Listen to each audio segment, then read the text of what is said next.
संसदीय लोकतंत्र हमने इस देश में अपनाया, उस संसदीय लोकतंत्र में हमने अपेक्षा की गई कि जनमत के आधार पर जो पार्टी सत्ता में आएगी वो नीतियां बनाकर प्रदेश का निर्माण करने का काम करेगी। हमारे संविधान के अंतर्गत हमने ये सब्जेक्ट आइडेंटिफाई किए हैं जो विधानसभा विधानमंडल निर्णय करते हैं, जो संसद के सब विषय वो संसद निर्णय करती है और कॉन्क्रीट लिस्ट के सब्जेक्ट दोनों ही सदन निर्णय कर सकते हैं। उनमें प्रभावशाली का भूमिका निर्वहन करने के लिए जहाँ सत्ता पक्ष की जिम्मेदारी है, वहाँ उसी तरह से दूसरी जिम्मेदारी बनती है प्रत्यक्ष भूमिका के रूप में। और आज माननीय कटारिया जी दोहरी भूमिका के रूप में यहाँ पर सदन में अपना कर्तव्य का निर्वहन कर चुके हैं।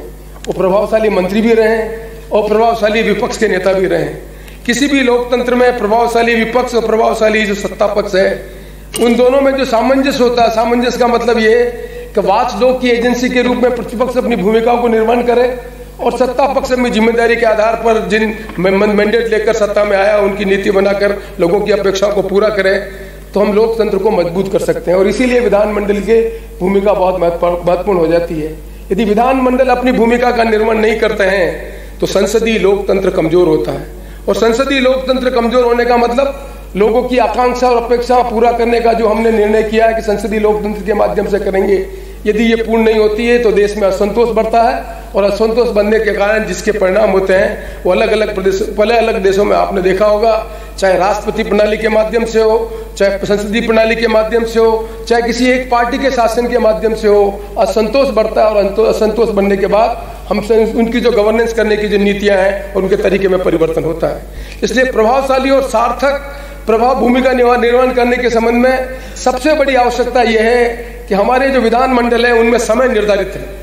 समय निर्धारित है क्वेश्चन आवर का 11 से 12, समय निर्धारित है 0 आवर का, समय निर्धारित है हम किस तरह से डिबेट करके बिल को पास करें और समय पे अपनी बात को कहें। तो जो क्वालिटी ऑफ डिबेट है वो इम्पोर्टेंट है और क्वालिटी ऑफ डिबेट के साथ किस अच्छे ढंग से हम कम समय में अपनी बात को रख सकें, ये प्रभावशाली भूमिका निर्वहन करने की जिम्मेदारी सदस्य की भी होती है और मंत्री की भी होती है कि लोगों की जो एस्पिरेशन जनप्रतिनिधि के रूप में विपक्ष और सत्ता पक्ष के लोग उठाते हैं, उनकी बात को समझकर अपनी नीतियों में निर्धारण नीति पर परिवर्तन इस तरह से करें कि हम लोगों की आकांक्षाओं को पूरा कर सकें। इसलिए विधानमंडल की भूमिका में प्रभावशाली और सार्थक भूमिका निर्वहन करने की जो जिम्मेदारी है वो सत्ता पक्ष की भूमिका की अलग, सदस्यों की अलग है और विपक्ष की भूमिका अलग है। इसलिए मैं अधिक समय नहीं लेना चाहता, लेकिन मुझे बहुत कहते हुए प्रसन्नता है कि आज के विषय में हम जिन मुख्य अतिथि को हम यहाँ पर बुलाया है वो उनकी भूमिका दोनों तरह से रही है और हमें ये गौरव कर आज अवसर मिला है कि उन भूमिका का निर्वहन करने वाले हमारे यहाँ के सदस्य को आज भारत सरकार ने असम का राज्यपाल बनाकर उनको मनोनीत किया है। इसलिए राज्यपाल के मनोनीत के बाद एक अलग तरह की भूमिका हो जाती है, जहाँ प्रतिपक्ष सत्ता पक्ष उनकी एक भूमिका होती है, वहाँ कॉन्स्टिट्यूशन में गवर्नर की भूमिका एक अलग तरह की भूमिका है और गवर्नर की भूमिका का निर्वहन करना बहुत कठिन काम है, क्योंकि संसदीय लोकतंत्र में संविधान में हमने अपेक्षा की है कि किस तरह का हम देश का निर्माण कर सकते हैं। संविधान में हमने कल्पना की इस देश में हम समाजवाद, लोकतंत्र, धर्मनिरपेक्ष देश को निर्माण करना चाहते हैं। संविधान में हमने निर्णय किया है कि डायरेक्टिव प्रिंसिपल के आधार पर संवैधानिक तरीकों से हम आगे बढ़ाकर देश का निर्माण करना चाहते हैं। तो गवर्नर की भूमिका वहां पर वेल डिफाइन है कॉन्स्टिट्यूशन में गवर्नर की भूमिका। उसमें गवर्नर की एक बहुत बड़ी भूमिका यह है कि संविधान में जो व्यवस्था है उनको ध्यान में रखते हुए अपने कर्तव्य का निर्वहन करना। अब ये भूमिका का काम निर्वहन करने का काम माननीय कटारिया जी आपको मिला है। मैं समझता हूं कि जो विधानमंडल की भूमिका में जो भूमिका आपने प्रतिपक्ष के रूप में, सत्ता पक्ष में मंत्री के रूप में जो प्रभावशाली भूमिका का निर्वहन किया है, ठीक उसी प्रकार राज्यपाल के रूप में भी आप एक प्रभावशाली भूमिका का निर्वहन करेंगे, जिसको हम गौरवान्वित होकर कह सकें कि हमारे विधानसभा के सदस्य के रूप में जो कटारिया जी को अलग अलग भूमिका करने का मौका मिला, वो गवर्नर की प्रभावशाली भूमिका निभाकर उन्होंने देश में अपना स्थान बनाया। हम आपसे अपेक्षा करते हैं। इसलिए मैं एक बार मैं पुनः आपका हृदय से स्वागत करता हूँ और आशा करता हूँ कि आपकी भूमिका संसदीय लोकतंत्र को मजबूत करेगी। और आज के दिन जो हमारे 2 विधायक हैं जिनको हम आज बेस्ट विधायक के रूप में हम यहाँ पर उनको सम्मानित कर रहे हैं, उनके संबंध में भी निश्चित तौर पर मैं 2 बात कहना चाहता हूँ। एक अमीन खां जी को हमने, इस माननीय सदस्य को हमने सर्वोच्च विधायक के रूप में चुना है और एक श्रीमती अनिता जी को चुना है। अनिता जी और माननीय श्री अमीन खां जी के बारे में मैं निश्चित तौर पर कहना चाहता हूँ। अमीन खां जी को मैंने एक विधायक के रूप में देखा है, एक मंत्री के रूप में उनकी भूमिका देखी है और एक अध्यक्ष के रूप में मैंने देखा है कि माननीय अमीन खां जी कितने कम समय में अपनी बात को कितने प्रभावशाली ढंग से रखते हैं। चाहे प्रश्नकाल का सवाल हो, चाहे ध्यान आकर्षण का सवाल हो, चाहे डिमांड में अपनी बात करने की हो, बहुत सार्थक रूप से अपनी बात को कहते हैं। लेकिन हम पढ़े लिखे लोग हैं, अपनी बात को कह सकते हैं, लेकिन एक व्यक्ति जिसको पढ़ने का अवसर नहीं मिला, लोगों के बीच में रहकर जिस तरह की लोगों की समस्याओं को समझा, उसको अच्छे ढंग से आर्टिकुलेट करने का काम किसी ने सदन में किया है, तो मैं समझता हूं कि अमीन खान जी को मैंने देखा है। इससे मुझे बहुत प्रसन्नता है कि आज हम अमीन खान जी जैसे सदस्य को एक बेस्ट विधायक के रूप में हम यहाँ पर सम्मानित करें। ठीक उसी प्रकार श्रीमती अनीता बघेल जी को मैंने एक विधायक के रूप में देखा है, और मुझे आज भी स्मरण है कि जब विधायक के रूप में जब पहली बार उन्होंने डिबेट में भाग लिया, तब सीएजी रिपोर्ट को उन्होंने रेफरेंस दिया। शायद प्रथम बार के विधायकों को मालूम भी नहीं होता कि सीएजी रिपोर्ट क्या होती है। सीएजी रिपोर्ट को डिबेट का आधार बनाकर किसी ने पार्टिसिपेट करने का काम किया, वो श्रीमती अनीता बघेल जी को मैंने एक विधायक के रूप में देखा है, और मैंने इनके मंत्री के रूप में भी इनके काम को देखा। और आज प्रतिपक्ष में जो इनकी भूमिका है, उनमें भी प्रभावशाली ढंग से जो विधानसभा के प्रश्नकाल है, 0 आवर है, डिमांड है, उसमें प्रभावशाली ढंग से अपनी भूमिका का निर्वहन किया है। और आज हम अपेक्षा करते हैं कि हमारे देश में महिलाएं आगे बढ़ें। उन महिलाओं का आगे बढ़ने में इस तरह की पार्लियामेंट्रियन यदि महिलाएं आगे बढ़ती हैं, तो निश्चित तौर पर हमारे समाज में जो और महिलाएं हैं वो आगे बढ़कर संसदीय लोकतंत्र को मजबूत करेगी।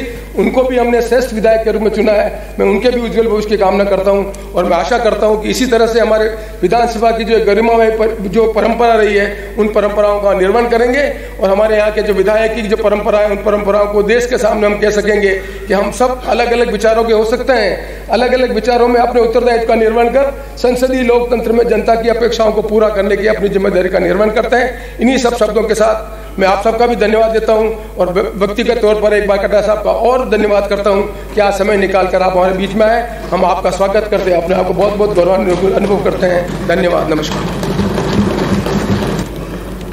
धन्यवाद, बहुत बहुत धन्यवाद डॉक्टर सीपी जोशी। देश की संसद और राज्यों के विधानमंडल वो आधार हैं जिन पर हमारे लोकतंत्र का स्तंभ खड़ा है।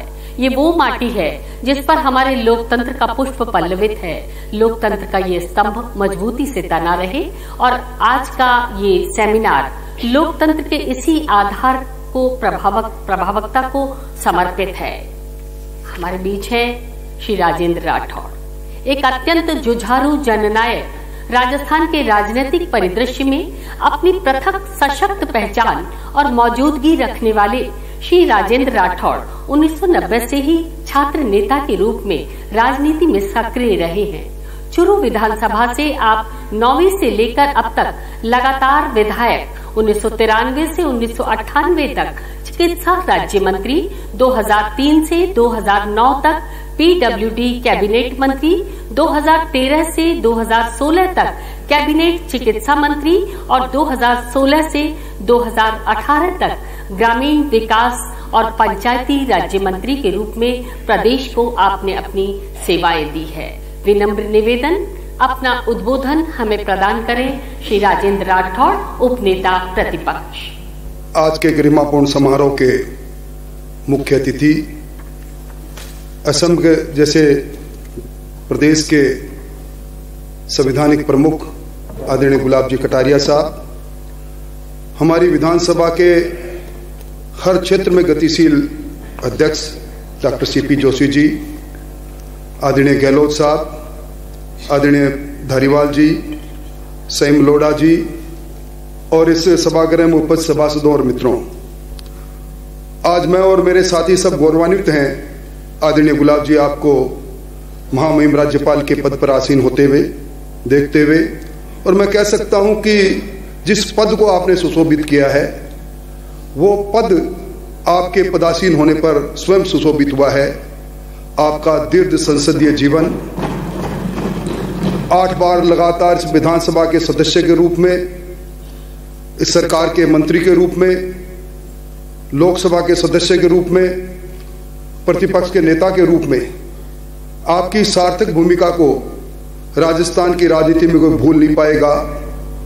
कहते हैं राजनीति काजल की कोठरी है, कुछ न कुछ व्यक्ति के साथ कोई न कोई बात लग जाती है, पर आपके व्यक्तित्व ने ज्यों की त्यों धर दीनी चदरिया। आपकी निष्पक्षता, ईमानदारी और विचार के प्रति आपकी प्रतिबद्धता निश्चित तौर पर राजनीति में जो आने वाले लोग हैं उनके लिए प्रेरणाप्रद रहेगी। मैं आपका स्वागत करते हुए अपना आप को गौरवान्वित महसूस करता हूं। मैं बधाई देना चाहूंगा आज जिन 2 विधायकों को, जिनके बारे में माननीय अध्यक्ष महोदय ने अभी जिनकी खूबियों की चर्चा की, उन दोनों को सर्वश्रेष्ठ विधायक के पुरस्कार के रूप में नवाजा गया है। और आज जिस विषय पर हमें व्याख्यान सुनने का मिलेगा, प्रभावी व सार्थक लोकतंत्र को बढ़ावा देने में विधानमंडल की भूमिका, मैं समझता हूं प्रायोगिक रूप से आदरणीय कटारिया साहब ने जितना इस भूमिका को अलग अलग समय में अलग अलग प्रभावी ढंग से निभाई है, ये हम सब लोग जानते हैं। और हम सब लोग ये भी जानते हैं कि हमारा जो संविधान बना है उसके अंदर आर्टिकल 164(2) ये कहता है कि मंत्रिमंडल अगर उत्तरदायी है तो विधानमंडल के लिए है, और हम सब लोग पक्ष और प्रतिपक्ष इस संसदीय लोकतंत्र के दो पहिए हैं। हमारा काम, प्रतिपक्ष का काम इस लोकतंत्र के अंदर सत्ता पक्ष के बारे में सार्थक तौर पर वो बातें बताना, ताकि वो सावचेत रहे। और जिस तरह माननीय अध्यक्ष जी ने कहा, निश्चित तौर पर इस लोकतंत्र में, संसदीय लोकतंत्र तब मजबूत होगा जब हम वॉचडॉग की भूमिका में आएंगे, ताकि सब लोगों को लगे कि जिन लोगों को इस राजस्थान के लिए, इस देश के लिए अहम भूमिका दी गई है, वो सार्थक रूप से अपने काम को पूरा कर रहे हैं। आदरणीय गुलाब जी, आपके साथ काम करने का मौका हम लोगों को मिला, और मैं समझता हूं कि कई लोगों को तराशने का काम आपने किया। आप हमारे मार्गदर्शक रहेंगे, आप हमारे प्रेरणा के स्रोत रहेंगे। और मैं धन्यवाद देना चाहूँगा डॉक्टर सीपी जोशी जी को कि इन्होंने यहाँ गुलाब जी भाई साहब को बुलाकर एक बार हमारी पुरानी स्मृतियों को फिर ताज़ा करने का काम किया। आपका अभिनंदन। और निश्चित तौर पर इस प्रभावी और सार्थक लोकतंत्र में विधानमंडल की भूमिकाएं तभी आगे बढ़ेगी जब विधानमंडल की बैठकें ज़्यादा होगी। और मुझे कहते हुए प्रसन्नता है कि 15वीं विधानसभा राजस्थान की विधानसभा के इतिहास में प्रोडक्टिविटी के रूप में और सार्थक बहस के रूप में याद की जाएगी। और इस सारी भूमिका के अंदर आदरणीय गुलाब जी भाई साहब ने हमेशा हम लोगों को प्रेरित किया, हम लोग सार्थक बहस करके अपनी बात सदन में कहें। और इसी भूमिका को आगे बढ़ाने में जिस प्रकार का नेतृत्व डॉक्टर सीपी जोशी जी ने दिया, हम सब लोग गौरवान्वित हैं। आपका यहाँ आगमन हमारे लिए सुखद है। आप इसी प्रकार, आपका स्वास्थ्य ठीक रहे, आप बढ़ें और इस हिंदुस्तान की राजनीति में नक्षत्र की तरह चमके। इन्हीं शुभकामनाओं के साथ बहुत बहुत धन्यवाद।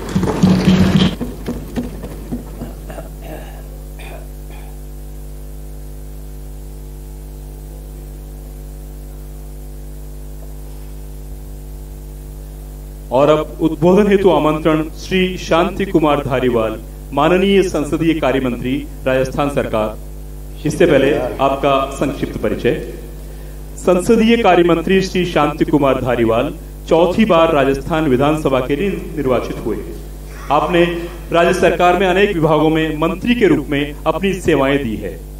संसदीय मामलों के विशेषज्ञ श्री धारीवाल का संसदीय जीवन और ज्ञान नए सदस्यों के लिए प्रेरणादायक है। श्री शांति कुमार धारीवाल, माननीय संसदीय कार्य मंत्री, राजस्थान सरकार। आज के इस सम्मान समारोह में मंच पर उपस्थित राजस्थान के लोकप्रिय मुख्यमंत्री आदरणीय गहलोत साहब और हम में से ही जो बरसों तक हमारे साथ इस सदन की शान रहे, इस सदन के बाबत जितनी जानकारी आपने जो है ग्रहण की, मैं समझता हूं कि बहुत कम लोग ऐसे होंगे जिन्होंने इतनी जानकारी लेकर के और यहाँ पर अपनी विद्वता का परिचय दिया है। आदरणीय कटारिया साहब पहली बार आज राजस्थान की राज्यपाल के रूप में राजस्थान पधारे हैं, तो उनका मैं हार्दिक स्वागत करता हूं। और ख़ास तौर पर चूँकि आप हम में से ही उठ कर के गए हैं, आसाम गए हैं और आसाम में राज्यपाल बन कर के आप निश्चित तौर पर हम ये आशा करते हैं कि आसाम में रहने वाले राजस्थानियों को आपका आशीर्वाद हमेशा मिलता रहेगा, क्योंकि जनता की सेवा के लिए आप हमेशा तत्पर भी रहे हैं और जनसंपर्क भी आपका रहा है। इसलिए आप जनसंपर्क को न राज्यपाल के वैभव को न देखते हुए निश्चित तौर पर उन लोगों को आशीर्वाद देंगे जो राजस्थानी जितने भी वहाँ पर रहते हैं। सर्वश्रेष्ठ विधायक का खिताब से नवाजे गए आदरणीय अमीन खान साहब, जो पिछली बार मंत्री भी थे और 5 बार से जो है लगातार इस सदन के विधायक रहे हैं, जिनके बारे में जब भी अभी स्पीकर साहब ने कहा कि कम समय में अपनी बात रख करके और मजबूती के साथ रख करके जिस प्रकार से आपने कई जो है अच्छी उदाहरण दिए हैं, मैं उनके लिए भी अपनी तरफ से बहुत बहुत स्वागत करता हूं इस बात का और उनको बहुत बहुत बधाई देता हूं। श्रीमती अनीता बघेल भी मंत्री रही, महिला और बाल विकास की आप सदस्य, वो शायद अध्यक्ष भी रही और 3 या 4 बार आप यहाँ की सदस्य भी रही। निश्चित तौर पर आपने भी जो है जिस अनुशासन रखते हुए, अपनी बात को रखते हुए हमेशा शासन का आदर किया और आदर करके जो है यहाँ पर बिल्कुल शांत पूर्वक जो है अपनी बात रख करके हम सब लोगों को जो है आपने प्रसिद्ध किया, वो हमें इम्प्रेस किया। तो इसलिए मैं आपका भी बहुत बहुत स्वागत करता हूं और आपको बहुत बहुत बधाई देता हूं। देश में लोकतंत्र को मजबूत करने के लिए विधानसभा की भूमिका पर अध्यक्ष महोदय ने सेमिनार भी बुलाई है। सेमिनार भी है, सम्मान भी है, उसके बारे में विस्तार से अपने विचार भी रखे हैं। लेकिन आज पार्लियामेंट में जिस तरीके के दृश्य देखने को मिलते हैं कि पार्लियामेंट को जिस प्रकार से म्यूट किया जा रहा है, ये स्थिति बड़ी खेदजनक और दुखद है। आजादी के अमृत महोत्सव के अवसर पर हम जनप्रतिनिधियों से ये अपेक्षा की जाती है कि वे लोकतंत्र को सुदृढ़ीकरण के लिए अपना योगदान दें। लेकिन जब हम योगदान नहीं दे पाते तो निश्चित तौर पर आलोचना के हम पात्र बन जाते हैं। संविधान के निर्माताओं ने जिस संसदीय प्रणाली को लेकर के लोक कल्याण का जो सपना देखा था, अगर हम उस सपने को साकार नहीं कर पाए या उन सपने के अनुसार हम नहीं चल पाए तो निश्चित तौर पर जो है ये लोकतंत्र आगे जाकर के खतरे में पड़ेगा। तो इसलिए हमें बड़ी सावधानी के साथ संविधान निर्माताओं के द्वारा जो संविधान बनाया गया है उसकी हूबहू पालना करने में और उसको ईमानदारी के साथ उसको लागू करने में अपनी भूमिका निभानी चाहिए। हमारा दायित्व है कि हम लोगों की इस भावना को और बलवती बनावें कि वो लोकतंत्र के प्रति आस्था हमारी और बढ़े, लोकतंत्र और परिपुष्ट हो और उसके लिए जनप्रतिनिधियों को दायित्व के लिए सजग रहे। ये हमसे जनता आशा करती है। ये यदि विधायी सदन अपने कर्तव्यों का भली भांति निर्वहन नहीं कर पाएंगे तो संविधान का ढांचा चरमरा जाएगा। दूसरे अंग सीमाओं का अतिक्रमण करके लोकतंत्र के लिए करेंगे तो लोकतंत्र के लिए शुभ संकेत नहीं होगा। अमीन खां साहब 5 बार विधानसभा के सदस्य रहे, ये उनकी बहुत बड़ी उपलब्धि है। मैं कोटा का रहने वाला हूं। कोटा में एक फैमिली है जो आप ही के क्षेत्र से काफी 15-20 साल से कोटा में रह रहे हैं। एक बार जब उनसे मेरी बात हुई तो उन्होंने बताया कि अमीन साहब की लोकप्रियता न केवल अपने चुनाव क्षेत्र में है बल्कि बॉर्डर के दूसरी तरफ भी कई लोग आपके प्रशंसक हैं जो आपके व्यवहार के प्रति और आपकी जनसेवा के प्रति और आपके कर्तव्यों को निर्वहन के प्रति जो है आपकी तारीफ करते हैं। मैं आपको बहुत बहुत बधाई देता हूं। और जो चयन समिति है उन चयन समिति के सदस्यों को भी बहुत बहुत बधाई देता हूं कि उन्होंने इस बार हमेशा की तरह इस बार भी जो है वो आपका जो है वो चयन किया, सर्वश्रेष्ठ विधायक के बतौर जो है चयन किया। बहुत ही सरल स्वभाव और विधानसभा में अपनी बात रख करके आपने अपने आप को पुरजोर शब्दों में जो जनता की समस्याओं की पैरवी की है और उनके निराकरण के लिए जिस प्रकार से बात रखी है, कभी भी सदन के नियमों को आपने नहीं तोड़ा, सदैव आपने आसन का भी सम्मान किया। मैं आपको पुनः बधाई देता हूं। इसी प्रकार बहन अनीता बघेल जो लगातार 4 दफे मेंबर रही है और आप भी कई बार मंत्री भी बनी तथा बच्चों और कल्याणकारी समिति की अध्यक्ष भी रही। सदैव आपने अनुशासन में रह करके जनता की मांग को और जनता की समस्याओं को यहाँ पर उठा करके उनके निराकरण के लिए हर संभव प्रयत्न किया। उसके लिए उनके समाधान के लिए पुरजोर पैरवी की। आप दोनों के लिए बड़े ही गर्व और सम्मान की बात है कि आज आपको सर्वश्रेष्ठ विधायक के खिताब से नवाजा गया है। मैं पुनः आप दोनों को बधाई देता हूं और आदरणीय कटारिया साहब का बहुत बहुत सम्मान करते हुए बहुत बहुत बधाई देता हूं उनको, और आशा करता हूं कि आपका जुड़ाव हमेशा राजस्थान से भी बना रहेगा और असम के राजस्थानियों से भी बना रहेगा। जय हिंद। धन्यवाद, बहुत बहुत धन्यवाद माननीय संसदीय कार्य मंत्री श्री शांति कुमार जी धारीवाल। और अब अनुरोध श्री अशोक गहलोत माननीय मुख्यमंत्री राजस्थान। इससे पहले छोटा सा संक्षिप्त परिचय। श्री अशोक गहलोत को तीसरी बार राज्य का मुख्यमंत्री बनने का गौरव प्राप्त हुआ है। प्रदेश में विकास की नई इबारत लिखने वाले जनप्रिय एवं कुशल प्रशासक श्री गहलोत ने आम आदमी को राहत पहुंचाने की अनेक कल्याणकारी योजनाएं आरंभ की, जिससे उनका जीवन न केवल सुगम बना अपितु उनके जीवन स्तर में भी सकारात्मक बदलाव आया है। आपके नेतृत्व में कोविड महामारी का मुकाबला कर सुप्रबंधन की देश और दुनिया में मिसाल कायम की है। आप राजस्थान का गौरव है, हमारा अभिमान है। आपसे आग्रह है उद्बोधन हेतु श्री अशोक गहलोत माननीय मुख्यमंत्री।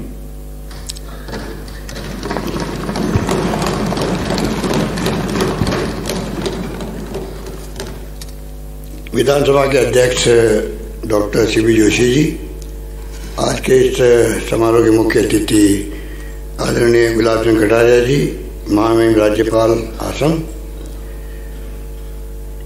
हमारे वरिष्ठ साथी शांति धारीवाल जी, राजेंद्र राठौड़ जी, सिमरोड़ा जी, और आज जिनका सम्मान हो रहा है आदरणीय अमीन खान साहब, बहन अनीता पटेल जी और तमाम उपस्थित हमारे अतिथिगण, भाई और बहनों, मुझे खुशी है कि आज हम सब यहाँ पर इकट्ठे हुए हैं।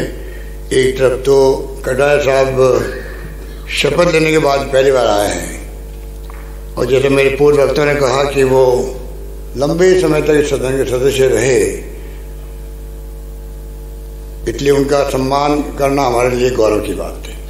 मुझे खुशी है कि आज वो हमारे बीच में हैं, और मैं आशा करता हूं कि वे लगातार राजस्थान से संपर्क, जैसा भी धारीवाल जी कह रहे थे, बनाए रखेंगे।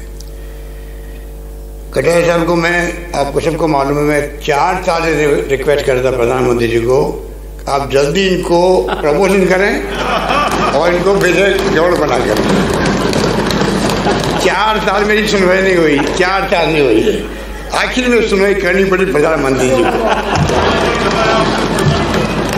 आखिर मेरी बात माननी पड़ी है प्रधानमंत्री जी को। इस बात के लिए मैं उनको धन्यवाद देता हूँ।